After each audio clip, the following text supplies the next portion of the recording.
Ако сте работили на круизни или пътнически кораби, но искате по-стабилна работа и по-добри придобивки, това е вашият момент.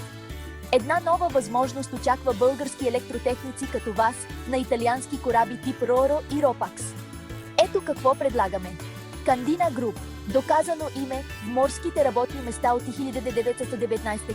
Наема български електротехници за италиански кораби. А предложението? То е сериозно. Ще се присъедините към европейски екип с заплата от 30 или 300 евро на месец и реална стабилност. Договорите се за 4 месеца или в някои случаи ротация от 3 месеца работа. Едни и месеца почивка. Имате ли италиански данъчен номер? Още по-добре. Но ето най-важното.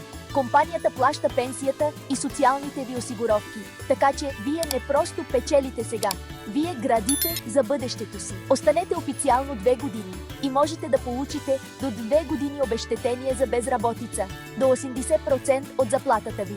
Това е рядкост в индустрията. Така че ако имате опит на круизни или пътнически кораби, не пропускайте това. Изпратете автобиографията си на candina@candinagroup.com и издигнете електрическата си кариера на следващото ниво. Възможността не чака. Защо да чакате вие?